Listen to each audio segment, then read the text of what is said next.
Hello everyone, welcome to History and Culture. Compared to other emperors of the Qing dynasty, the last emperor, Puyi, is undoubtedly the most legendary figure. He witnessed firsthand the downfall of the ancient Qing dynasty, and as emperor, he experienced significant historical changes. According to historians, Puyi was born in 1906 in the Prince Chun's residence in Beijing. He was the last emperor of the Qing dynasty, and his father was the regent, Aizen Zhoro Zaifeng. The political landscape of the Qing dynasty was tumultuous, especially after the 1898 Hundred Days Reform and the drastic change in Empress Dowager Cixi's attitude toward Emperor Guangxu. She firmly decided to cultivate a new successor. Since Emperor Guangxu had no heirs, after many selections, Cixi finally turned her attention to Puyi, the son of the regent. In 1908, when Emperor Guangxu passed away, Empress Dowager Cixi ordered that Puyi be brought into the Forbidden City to inherit the throne. At that time, Puyi was just an infant, unable to understand the significance of being chosen as emperor. Upon hearing the news, he cried and threw a tantrum at home. In the end, it was his wet nurse who accompanied him into the palace. Soon after, Empress Dowager Cixi also passed away, and Puyi became the nominal emperor. For the next 2 years, he lived relatively peacefully. However, in 1911, the Wuchang uprising broke out in Hubei, and the Qing dynasty's rule began to crumble. Although Puyi sent ministers and soldiers to suppress the uprising, the situation grew more complicated, and ultimately, the Qing dynasty faced a severe challenge. Puyi witnessed his own regime being usurped by Yuan Shikai. And in 1912, the Qing dynasty was completely overthrown. At that time, Puyi remained in the Forbidden City, but he had already lost all real imperial power. All that was left around him were palace maids and eunuchs, who still treated him as emperor. However, in the eyes of the outside world, he had become a deposed ruler, having lost everything. Puyi's fate was tragic. He was both a symbol of the old era and a witness to the rise of a new one. During that time, Puyi longed for the past, especially the luxurious life he had enjoyed as emperor. However, it wasn't until General Feng Yuxiang expelled him from the Forbidden City that Puyi realized the glory of his past could never be regained. Upon leaving the palace, he finally understood that the outside world was vastly different from life inside the palace. He had to face a cruel reality: the Qing dynasty had fallen, and the glorious era would never return. As more and more people cut off their queues, Puyi felt sadness in his heart. But in the end, he followed the trend and cut off his long braid, which had symbolized his identity as emperor. For modern people, cutting one's hair might seem like a trivial matter. But in that feudal era, hair represented the will of one's parents.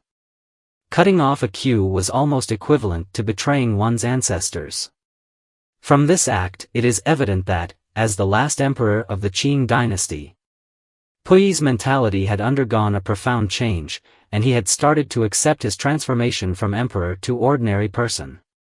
However, surviving as an ordinary person in society was not easy, and one needed to work hard. Puyi, accustomed to the life of luxury in the palace, found life extremely difficult after losing the protection of his imperial status. It was because of this hardship that Puyi chose to collaborate with Japan, hoping to restore his past glory and wealth. But he overestimated his own importance. Soon, the Japanese realized that Puyi had little actual influence in China, and they abandoned him. At this point, Puyi had not only lost his power but was also living in great humiliation. He was even monitored everywhere, living a life more difficult than that of an ordinary citizen.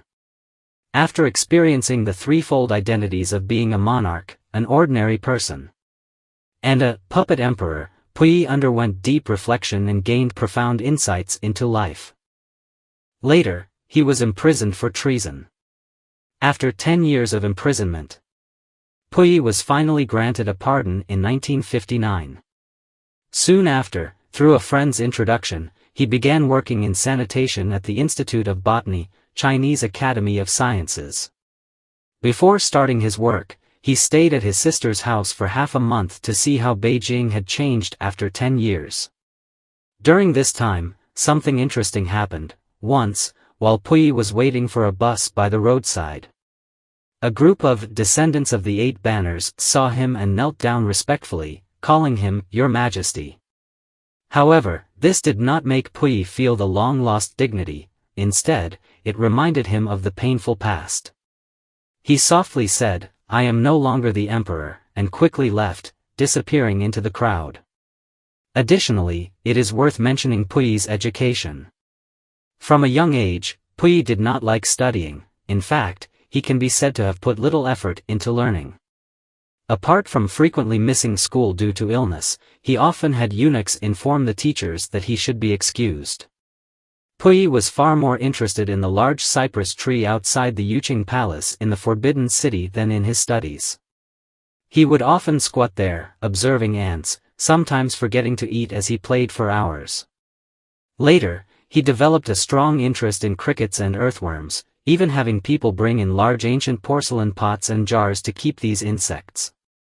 His teachers, seeing this, were helpless and could only adopt emergency measures to help him learn. Every morning, Puyi's head eunuch, Zhang Qian, would read the previous day's lesson aloud outside his bedroom.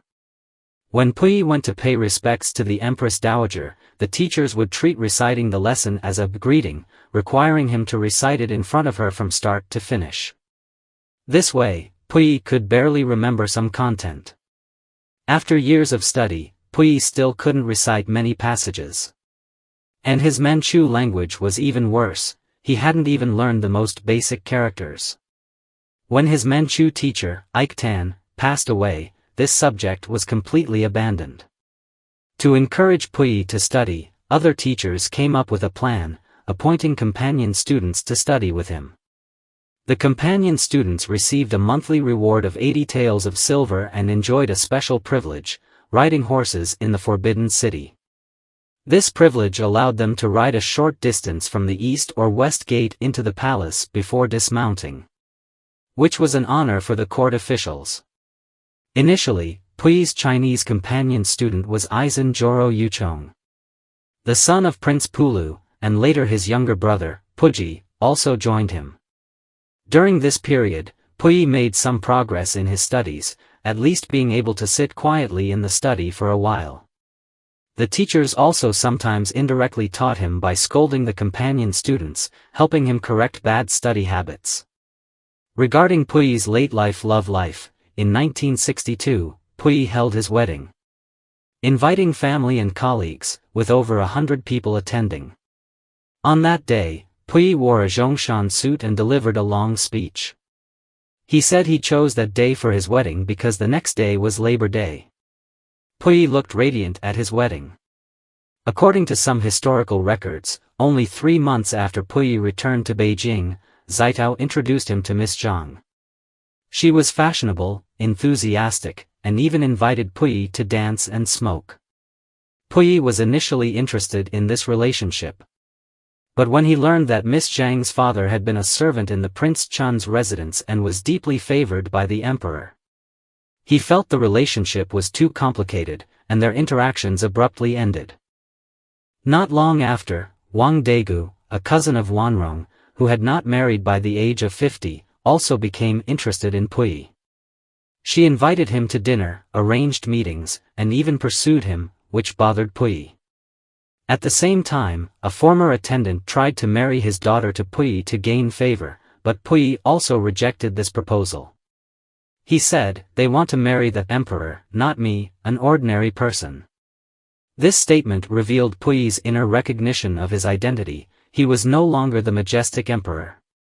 In January 1962, Puyi mentioned in a letter to a friend that many people had recently introduced potential spouses to him. Counting them, there were already 7 or 8 girls, but he had not yet found the right one. He said that once he found the right person, he would immediately inform all his friends. Later, Zhou Zhenxiang, a historian, brought a photograph of a woman named Li Shuxian to Puyi's office.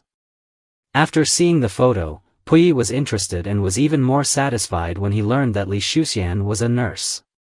A few days later, introduced by Zhou, Puyi met Li Shuxian. Puyi passed away in 1967, and his last wife, Li Shuxian, buried his ashes at Xiling in 1994. Looking back on Puyi's life, although he had a glorious imperial past and made many mistakes and suffered losses, in the end, his life came to a peaceful conclusion. From being a monarch to an ordinary citizen, and finally finding a partner who loved him, he experienced the ups and downs of life and ultimately reached a tranquil end. This is the History and Culture channel. Liking and subscribing are the greatest help and support to us. Thank you everyone and see you in the next time.